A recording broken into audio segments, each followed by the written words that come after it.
நேற்றுக்கு பேக் பாட்டு, sleeve, front பார்ட்டோடைய joining இதெல்லாம் முடித்தோம். நெக்கு இதுக்கப்புறம் மட்டும் முடித்தோம். இன்றைக்கி வந்து அதோட டாட் எப்படி பிடிக்கணுன்றதை பார்ப்போம். இப்போ ஆக்சுவலாக வந்து ஒரு நெக்கோட அளவு ஒரு 6 இன்ச்சு அந்த மாதிரி 6 இன்ச்சு இருந்ததுன்னா நம்ம என்ன பண்ணலாம், டேரெக்டாக இந்த மாதிரி ஒரு ஃபோல்டு பண்ணிடலாம். ஃபோல்டு பண்ணி டேரெக்டாக அடிக்கலாம். இந்த 6 இன்ச்சுக்கு மேலே கொஞ்சம் அதிகமாக இருந்துச்சு அப்படின்னா இந்த இடம் வந்து கொஞ்சம் கீழே வரணும். நம்ம நெக்கோட இடம் கீழே வரணும். இந்த பீஸ் வந்து மேலே போகணும். அதாவது நம்மளுக்கு இந்த இடத்துல கிளாத் இருக்கிற மாதிரி இப்படி வச்சு தைக்கணும். 6 இன்ச்சுக்கு மேலே இருந்தால் மேக்ஸிமம் எல்லாருக்குமே 6 தான். அது ரொம்ப ரேர். ஒரு 7 7.5ன்றது ரொம்ப ரேர். ரொம்ப ஹைட்டாக இருக்கிறவங்க, ரொம்ப லோ நெக் போடுறவங்கன்னு இருக்கிறவங்க மட்டும் இந்த மாதிரி போடுவாங்க. 6 தான் மினிமம் எல்லாமே. அதனால் என்ன பண்ணுங்கள், இப்படியே ஜாயின் பண்ணிடுங்க. இந்த மாதிரி ரெண்டுத்தையும் ஒன்றா வச்சு கொஞ்சோண்டு நெக் சைடை மட்டும் கொஞ்சம் இறக்கிக்கோங்க. இறக்கிட்டு இந்த மாதிரி கொஞ்சமாக இறக்கிக்கோங்க, நிறைய வேண்டாம். ஏன்னா நம்ம வந்து இது அடித்து திருப்பியிருக்கோம். இப்போ அடித்து திருப்பாமல் வந்து இந்த மெட்டீரியல் வந்து இது வரைக்கும் வந்திருக்கும். அதனால் கொஞ்சமாக வச்சுட்டு ஒரு 1/4 இன்ச்சு இது பிடிச்சிருங்க. 1/4 இன்ச்சு பிடிச்சிட்டு இது வந்து ஒரு 1.5 இன்ச்சு. அது நம்மளுக்கே தெரியும் தைக்கும் போது சின்னதாக இதை பிடிச்சி விட்டுருங்க. அதே மாதிரி திரும்பியும் இன்னொரு 6 நான் 2 தையல் போடுவேன். நீங்கள் எப்படி போடணும் விருப்பமோ அந்த மாதிரி போட்டுக்கோங்க. அதே மாதிரி இந்த இடத்துல இதில் பிடிக்கும் போது இங்கேருந்து ஒரு இன்ச்சு, நம்ம நெக்கிலேருந்து ஒரு இன்ச்சு இப்படி மடிச்சுக்கோங்க. மடிச்சுட்டு அதே அளவில் இங்கே கொண்டு வந்துடுங்க. 1 இன்ச்சு இந்த அளவில் கொண்டு வந்துடுங்க. கொண்டு வந்துட்டு அந்த இடத்துல ஒரு மார்க் போட்டுக்கோங்க. போட்டுட்டு அதுதான் நம்மளுக்கு இனிமேல் அது சென்டராக இருக்கும். அந்த 1 இன்ச்சு நம்ம எடுத்தோம்னா அதுதான் சென்டராக இருக்கும். இப்படி வச்சுட்டு இந்த இடத்துல மார்க் பண்ணிக்க பாருங்கள். இங்கேருந்து ஒரு இந்த கஸ்டமர் கொஞ்சம் ஃபேட்டாக இருப்பாங்க. அதனால் கொஞ்சம் ஒரு 1.5 இன்ச்சு எடுக்கிறேன். கொஞ்சம் கம்மியாக ஃபேட்டாக இல்லாமல் கம்மியாக இருக்கிறாங்கன்னா 1.25 போதும். ரொம்ப மெலிசாக இருக்காங்கன்னா 1.5 போதும். 1 போதும். இவங்களுக்கு 1.5 இன்ச்சு எடுக்கிறேன். இப்போ நம்ம வந்து இந்த இடத்துல டாட் எங்கே பிடிச்சிருக்கோமோ அதில் நம்ம கை வச்சு பார்த்தா தெரிஞ்சிடும். அந்த இடத்துலையே இந்த இடம் வரைக்கும் டாட் பிடிச்சிருக்கு. அதே அளவில் இங்கே வரணும். இப்போ இதுலேருந்து இங்கே ஒரு 1 இன்ச்சு, அதே மாதிரி இந்த சென்டர் பார்த்தா இங்கேருந்து ஒரு 1 இன்ச்சு. நம்ம இந்த இடத்துல கை வச்சு பார்த்தா அது நேரம் ஒரு கோடு போட்டுக்கோங்க. இங்கேருந்து ஒரு 1 இன்ச்சு, இங்கே அதே இப்படி பார்த்தா புரியும். இங்கே ஒன்று இருக்குது, இங்கே இப்போ அடுத்து திருப்பி காட்டுறேன். இப்படி அடிச்சுக்கோங்க. அடிச்சிங்கன்னா உங்களுக்கு புரிஞ்சிடும். இது பாருங்கள், இதுக்கும் கேப் எப்படி இருக்குது பாருங்கள். இது 2 எடுத்தோடனே அதை இப்படி அடித்து முடித்தாலே இது மாதிரி வந்து நிற்கும். அப்போ இந்த 2த்தையும் இப்படியே லைட்டாக ஃபோல்டு பண்ணி இந்த இடத்துல இப்படி பிடிச்சிட்டிங்கன்னா உங்களுக்கு ஒரு கார்னர் வரும், ஒரு சென்டர் பாயிண்ட் வரும். அதுலேருந்து இப்படி மடிச்சுக்கிட்டிங்கன்னா உங்களுக்கு தெரிஞ்சிடும். அப்படி இதை மடிக்க தெரியலன்னா அளவு ப்ளவுஸில் எடுத்து அளந்து பாருங்கள். அதாவது இப்போது இந்த அளவு ப்ளவுஸ் இருக்கா, இது தையலுக்கு விட்டுருக்கிறதுக்கு இவ்வளோ கட்டுக்கு விட்டுறணும். இப்படியே வச்சு பாருங்கள், உங்களுக்கு புரிஞ்சிடும். இந்த மாதிரி இப்படி வச்சு பாருங்கள். இப்படி வச்சு பார்த்தீங்கனாலே எந்த இடத்துல வருது தெரியுதா, தையலுக்கு கரெக்டாக வரும். புரியுதுங்களா? இந்த மாதிரி கூட அளந்து பார்த்துக்கோங்க, புரிஞ்சிடும். கரெக்டாக தான் வரும். அதுக்கப்புறம் இது வந்து சிந்தட்டிக் மெட்டீரியல் அப்படின்றதுனால இது மேலேயும் கீழே வரும். இந்த இடத்துல நம்ம லைனிங் தைக்கும் போது அதனால் லைனிங் இதுவும் கொஞ்சம் உள்ளே தள்ளி வச்சு கரெக்டாக 2 தையல் விழுதான்னு பார்த்துக்கோங்க. எப்படி இந்த இடத்துல எவ்வளோ கேப் வந்துச்சோ அதே கேப் இங்கேயும். இப்போ பாருங்கள் எவ்வளோ அழகாக வந்துருக்குன்னு பாருங்கள். புரியுதுங்களா? இந்த மாதிரி வரணும். ஒரு கப்புன்றது இந்த மாதிரி வரணும். இது 2வது தையல் போட்டுக்கிறேன்.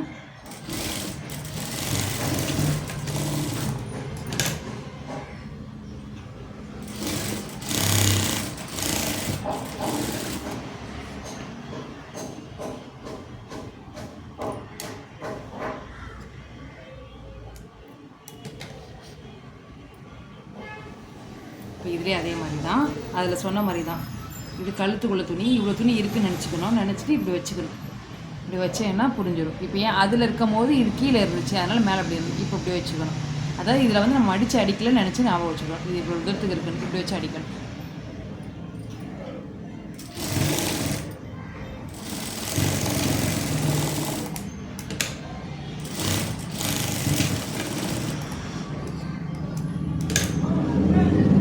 இதுலேயே அதே மாதிரி தான் இந்த 1 இன்ச்சு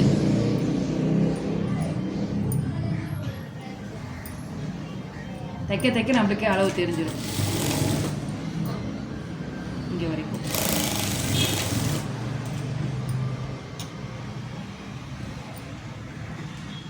நூல்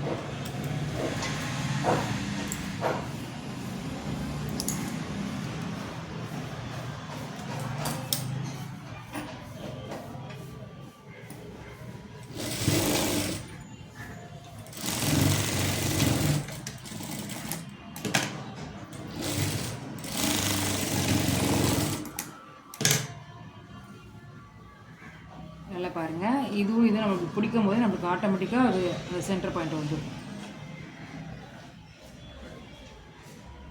அப்படி வரலைனாலும் நீங்கள் இந்த இடத்துல எடுத்துக்கிட்டு ஃபஸ்ட்டு பிகினராக இருக்கும்போது கொஞ்சம் தூரம் மட்டும் தைங்க.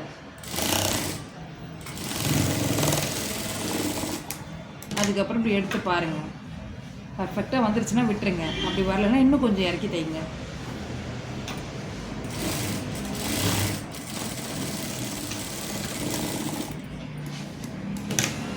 இப்போ பாருங்கள், அப்போ வந்து இது கரெக்டாக இருக்கும். அந்த மாதிரி இறக்கி தைச்சா கண்டுபிடிச்சிடலாம். இதுக்கப்புறம் 2 பார்ட்டையும் ஒன்று சேர்க்கலாம்.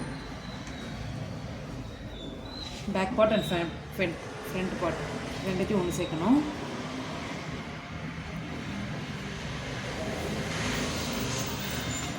எதிரையுமே ஒன்று சேர்க்கும் போது நெக்கு சைடில் தான் சேர்க்கணும்.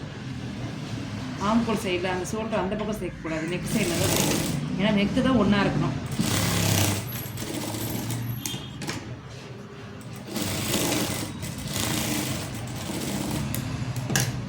இதில் கூட குறைய இருக்கும். இருந்ததுன்னா பிரச்சனை இல்லை. இப்போ இதில் பாருங்கள், கூட குறைய இருக்குது. அது ஒன்றும் பிரச்சனை கிடையாது.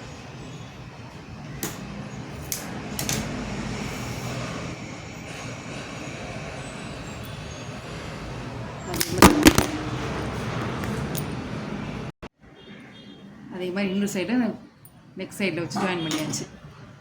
இதுக்கப்புறம் இன்னொரு தையல் நெக்கில் போட்டுடணும். அதாவது படி தையல்னு சொல்லுவாங்க.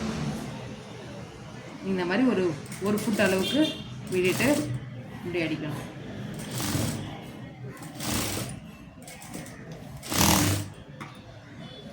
இந்த பக்கம் இருக்கிற துணியை லைட்டாக அப்படி மடிச்சுக்கோங்க. ஷோல்டர் பக்கம் இருக்கிறத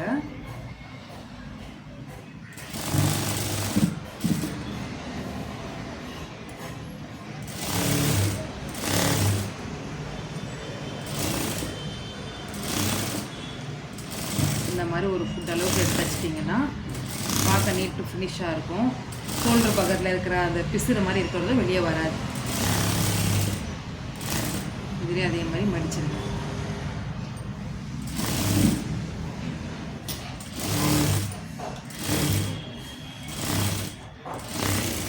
முடிஞ்சது.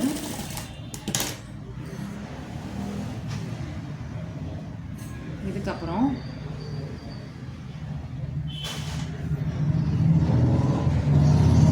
எப்படி தைப்பேன்ற மெத்தடை சொல்கிறேன். இந்த மாதிரி வச்சுக்கோங்க. வச்சுட்டு இந்த இடத்துலேருந்து இந்த இடம் வரைக்கும் எவ்வளோ அளவு இருக்குதுன்னு பார்த்துக்கோங்க. ஆக்சுவலாக நம்ம இங்கேருந்து மடிக்கும் போது இவ்வளோ தூரத்துக்கு மடிச்சிடும். இந்த துணி வெளியே மேலே போயிடும். இப்போ இங்கேருந்து எவ்வளோ தூரத்துக்கு தேவைப்படுதுன்னு பார்த்துக்கோங்க. இப்போ டோட்டலாக எவ்வளோ தேவைப்படுதுன்னு பார்த்தா இங்கேருந்தே அளந்துட்டோம். இங்கேருந்து இது வரைக்குமே 3.25 தேவைப்படுது. 3.25 தேவைப்படுது. அந்த 3.25 அப்படியே கவுண்ட் பண்ணிக்கோங்க. இதுக்கு வந்து நம்ம ஆல்ரெடி ப்ளவுஸில் எவ்வளோ இருக்கோ அவ்வளோ எடுத்துக்கலாம். 3.25 நம்மளுக்கு தேவைப்படுது. அதை மட்டும் ஞாபகம் வச்சுக்கோங்க. பட்டி ரெடி பண்ணிக்கலாம்.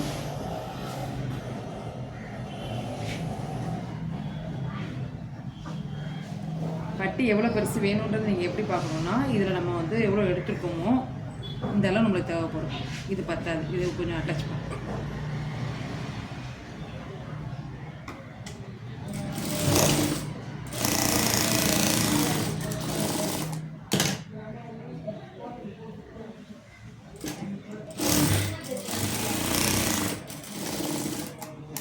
அட்டாச் பண்ணிட்டேன்.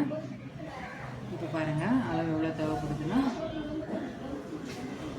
இந்த அளவுக்கு தேவைப்படுது. அதை கட் பண்ணிவிட்டு இந்த மாதிரி இன்னொரு பிட்டு வேணும்.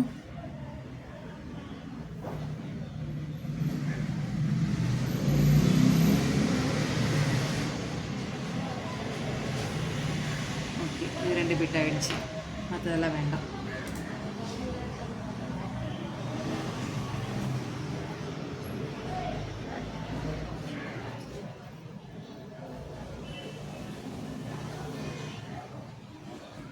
இந்த மாதிரி இருக்கிறத இது மேலே வச்சு ஜாயின் பண்ணி எடுத்து வச்சுக்கோங்க.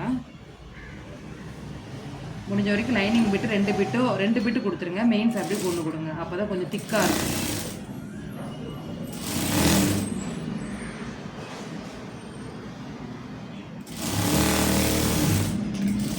வச்சுட்டு இதை மடித்து இந்த மாதிரி வச்சு ஒரு தையல் போட்டுருங்க.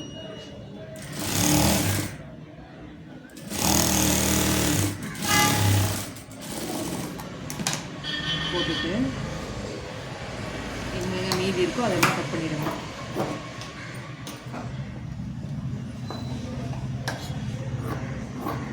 இந்த துணி வலிக்கிட்டு தான் வரும், நம்ம தான் கொஞ்சம் பார்த்து தைக்கணும். அதே மாதிரி இன்னொரு பிட்டு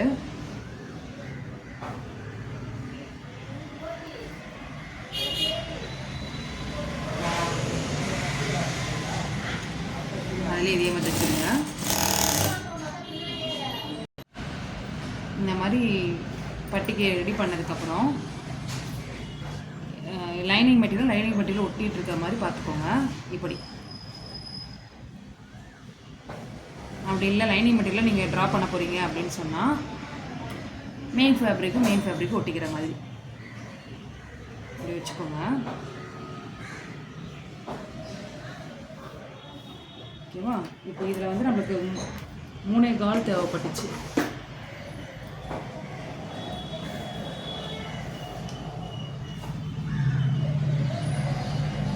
மூணே காலுங்கிறது இங்கே வரைக்கும் இருக்குது.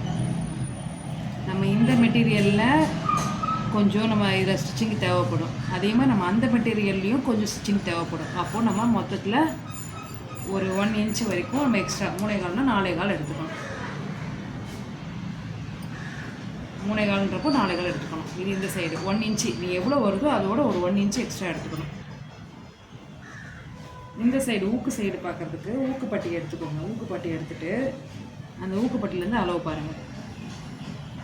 எந்த இடத்துல தையல் முடிஞ்சிருக்கோ அதுலேருந்து கொஞ்சம் ஒரு 1/4 இன்ச்சு எக்ஸ்ட்ரா, ஒரு 1/2 இன்ச்சு எக்ஸ்ட்ரா இப்படி விட்டுட்டு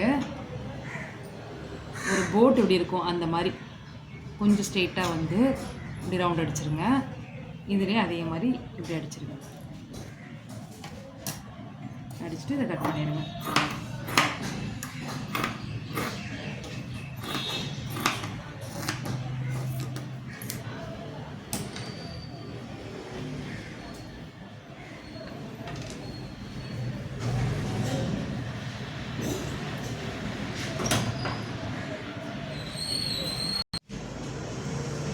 பட்டி ஜாயின் பண்ணுறது, ஸ்லீவ் ஜாயின் பண்ணுறது, பட்டியோட ஊக்கு காஜா பட்டி எப்படி வைக்கிறது அதெல்லாம் வந்து நாளைக்கு வீடியோவில் பார்க்கலாம், நெக்ஸ்ட் வீடியோவில் பார்க்கலாம்.